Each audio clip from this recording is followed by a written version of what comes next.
Hello friends, જય શ્રી કૃષ્ણ.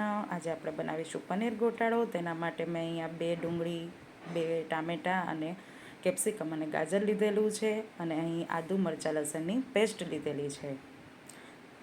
તો આપણે તેલ ગરમ કરવા મૂકીશું, અને બીજી બાજુ આપણે પાણી ગરમ કરવા મૂકીશું.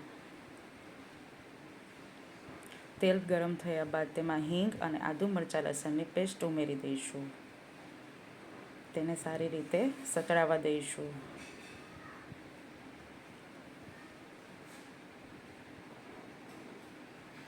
પેસ્ટ સતળાઈ જાય બાદ તેમાં ડુંગળી ઉમેરી દઈશું.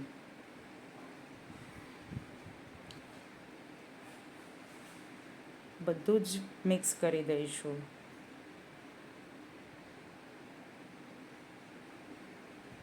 ડુંગળી સતળાઈ ગયા બાદ તેમાં કેપ્સિકમ અને ગાજર ઉમેરી દઈશું.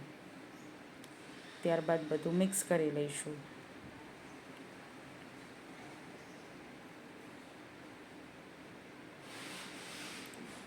આ બધું સતળાઈ જાય ત્યારબાદ તેમાં આપણે ઝીણા સમારેલા ટામેટાં ઉમેરી દઈશું. બધું જ મિક્સ કરી દઈશું.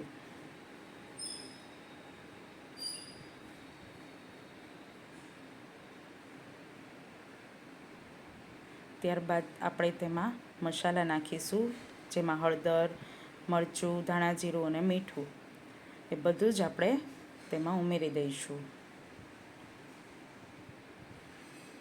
ત્યારબાદ બધું મિક્સ કરી લઈશું. તેને સારી રીતે સતળાવા દઈશું.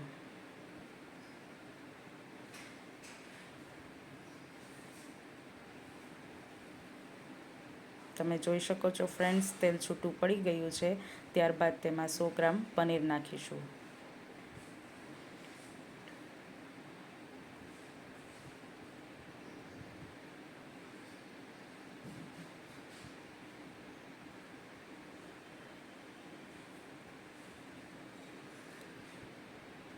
ત્યારબાદ તેમાં આપણે ગરમ કરેલું પાણી ઉમેરી દઈશું.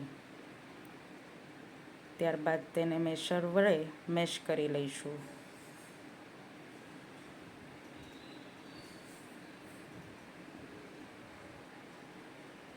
હવે બધું પાણી ઓબ્ઝર્વ થઈ જાય ત્યાં સુધી આપણે તેને ઉકળવા દઈશું.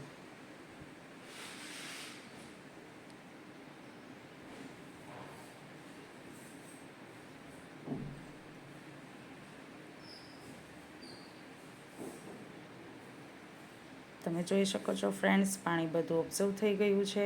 ત્યારબાદ તેમાં આપણે ચીઝ નાખી દઈશું. ચીઝ નાખ્યા બાદ બધું મિક્સ કરી દઈશું. પછી થોડી વાર એને રહેવા દઈશું.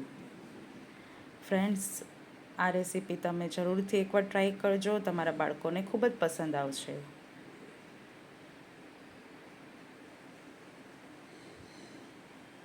છેલ્લે અહીં કસૂરી મેથી આપણે નાખી દઈશું.